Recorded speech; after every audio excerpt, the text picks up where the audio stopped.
When you have that lengthy of a history of what can only be called robbery, often state-sanctioned and at best with the state looking the other way, it seems pretty logical that one aspect, and I would argue an essential aspect, of fixing that situation is paying people back. Those of us who've been following your work for a long time think of you first and foremost as a blogger, although you were a reporter before you were a blogger, but I remember reading and loving your blog for many years. But now you've added a new title to your resume, and that is novelist. Tell us about the origin of this book. You've been working on it for a long time. Where'd the idea come from? Oh man, we only got 20 minutes. Wow, how do I answer that without taking up half the time? You could take as much time as you want. This is your stage. I don't think there's a ticking clock right there. Let me worry about that. Google will get the hook.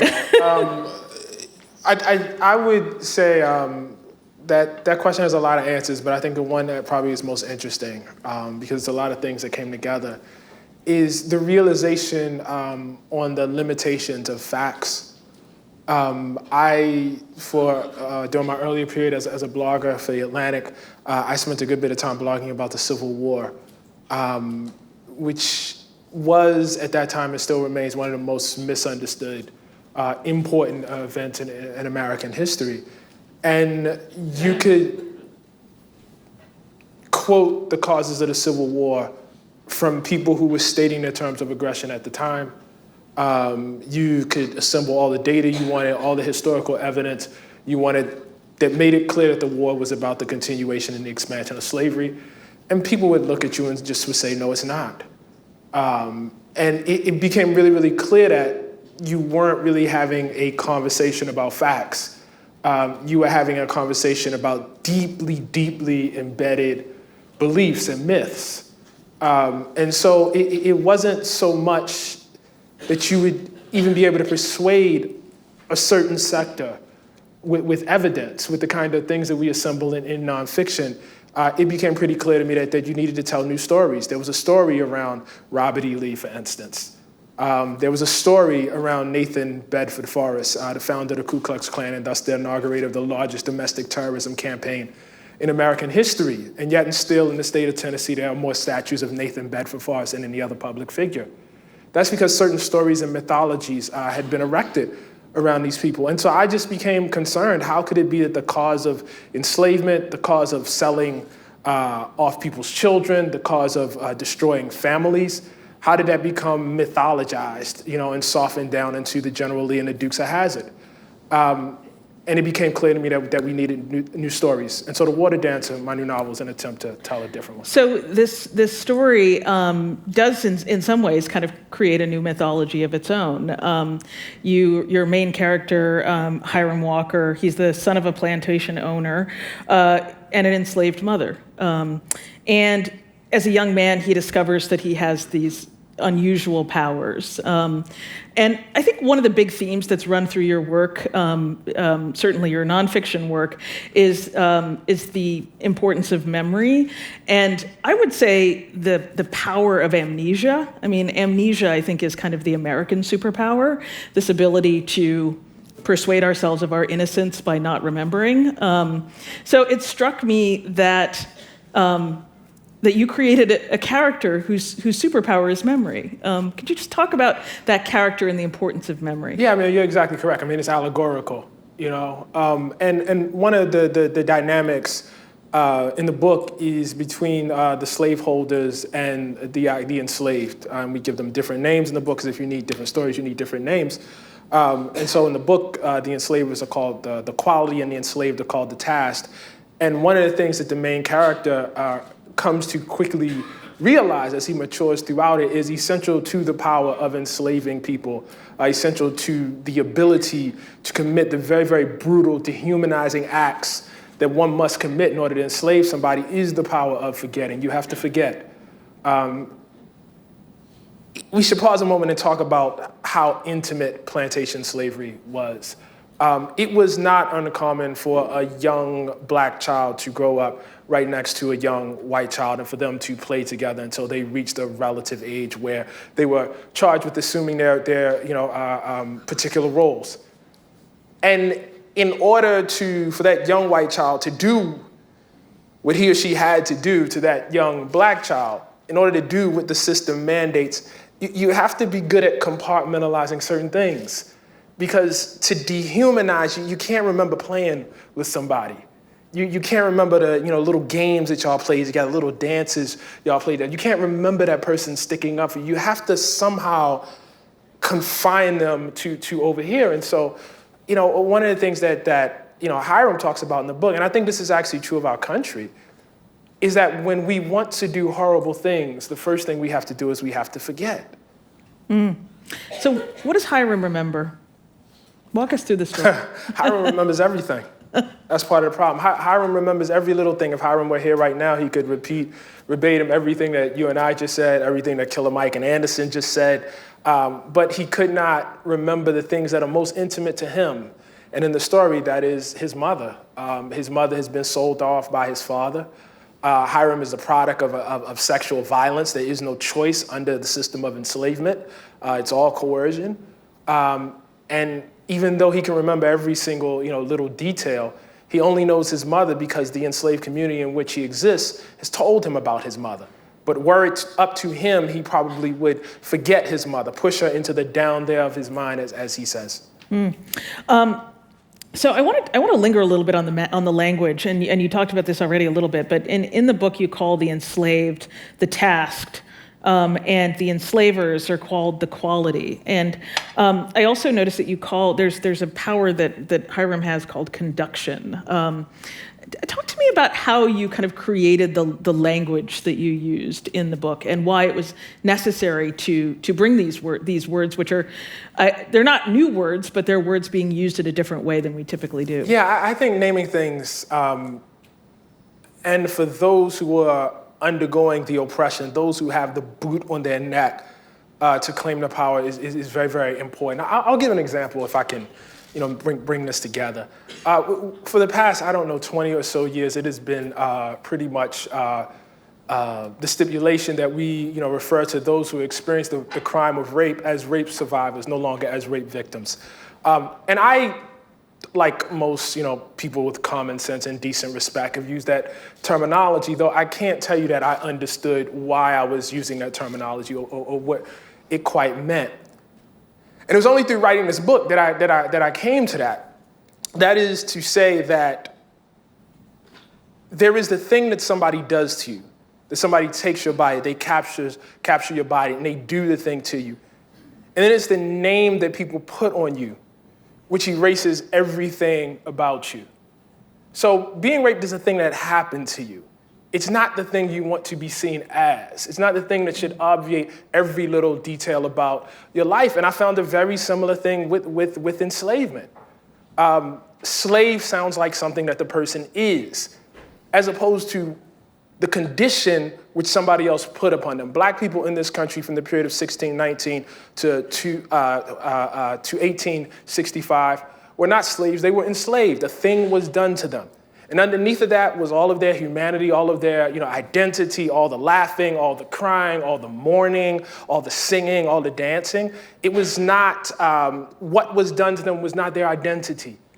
And that became really, really important in the course of writing the book. And I have to tell you, that was a lesson to me. Because sometimes, we're in this era, if I can just go off a little bit, we're in this era right now where sometimes people ask for new labels.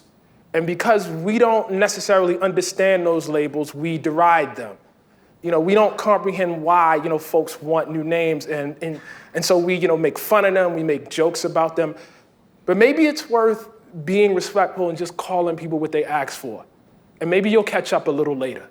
Maybe it just takes a second, And for me, this was really essential because the process of writing is always the process of learning, acquiring new things.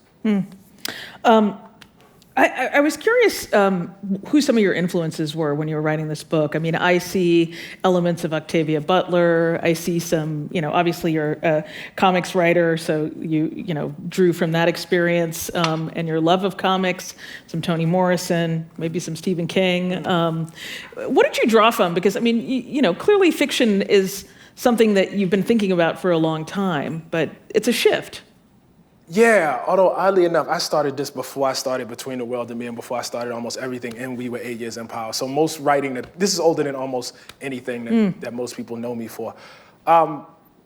So if I would say in no particular order, my influences are the great novelist E.L. Doctorow, who was masterful at this task of remembering, of conjuring history and making you feel like you were right there. I read a book like Ragtime, and I felt like I was, right there. Billy Bathgate, I feel like I'm right there. I'm right in the midst of it. I would say Toni Morrison, simply because I don't know of another novelist who was a better crafter of sentences.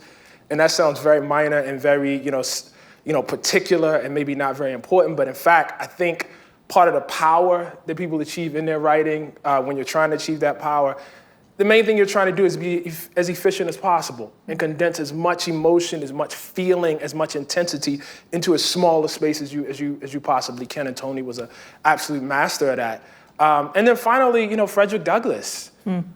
Who is known as a great American hero, as he should be, but was just a gorgeous writer. Like, I think people have just forgotten that. I mean, just a beautiful, beautiful, beautiful writer. David Blight, in his new book, basically is writing a biography of a writer. It's a fantastic book. Yeah. Yes, no, it's a gorgeous and incredible book. And then, at the end of the day, I got to say this, embodying the spirit that Anderson and Killer Mike just left. Hip hop was my first literary influence. That will always be the first thing I think about.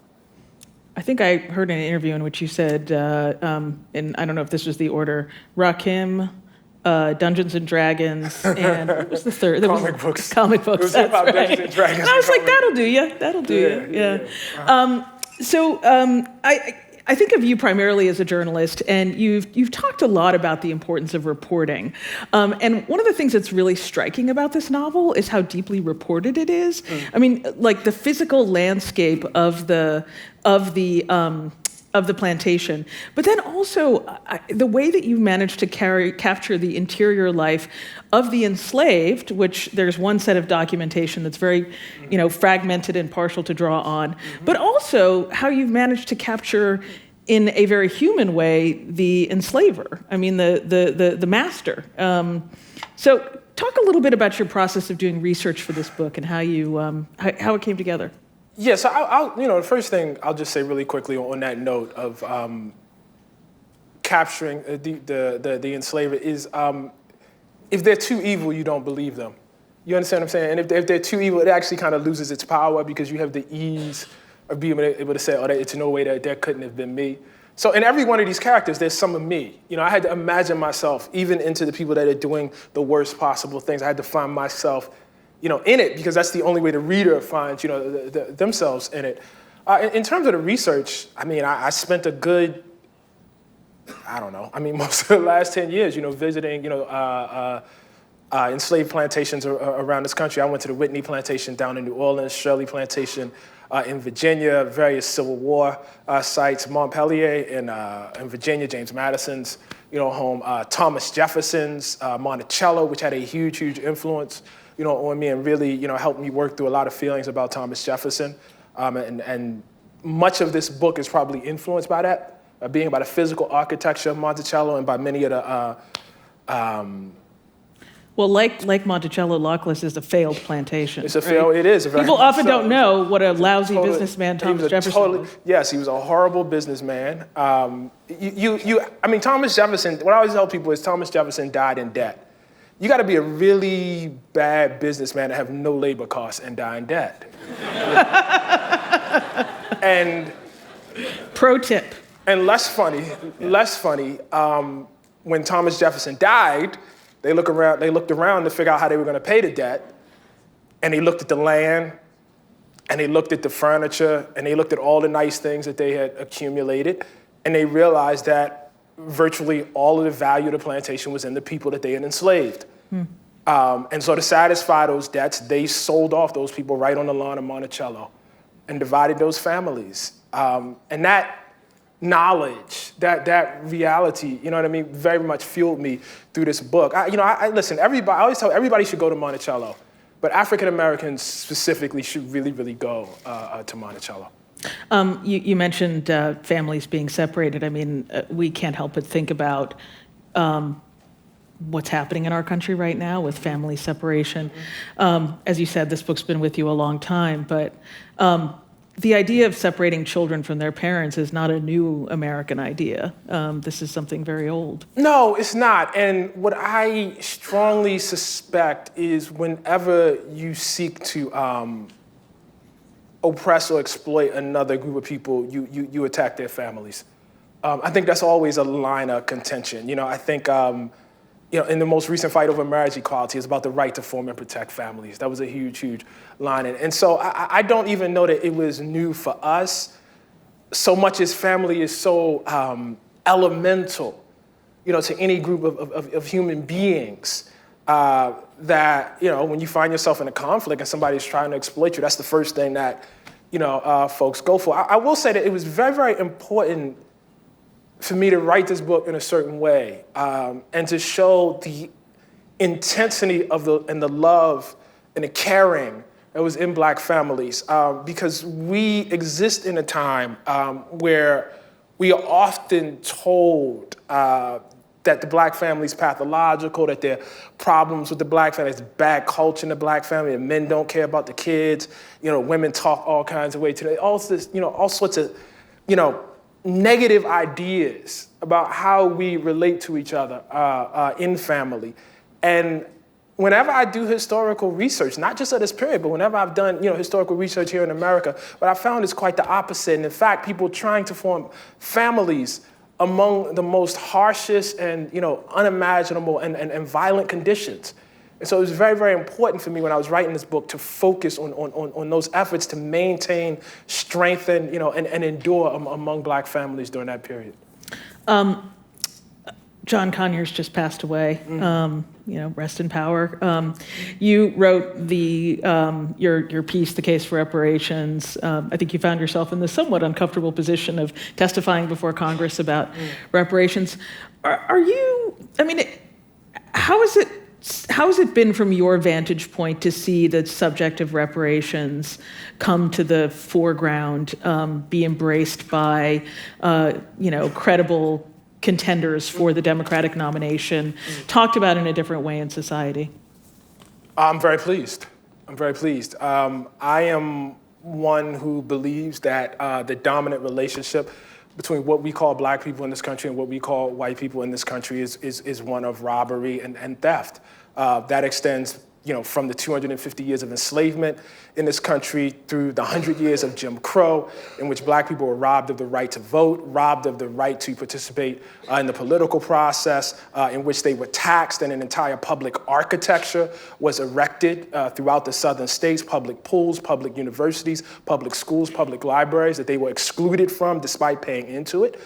Through the period, through the same period, post-war period, in more northern cities, when Black people were attempting to exercise their rights to move into nicer communities and were met with firebombs and legislation from local officials that sought to confine them to ghettos. When you have that lengthy of a history of what can only be called robbery, often state sanctioned and at best with the state looking the other way, it seems pretty logical that one aspect, and I would argue an essential aspect of fixing that situation is paying people back, admitting what you did and paying people back. And so I'm one who's always viewed reparations, or not always, but certainly since I wrote the article, has viewed reparations not as part of a solution, not as one solution, but as the essential solution. I don't know how you fix a situation where you have a 20-to-1 wealth gap in this country without some sort of transfer.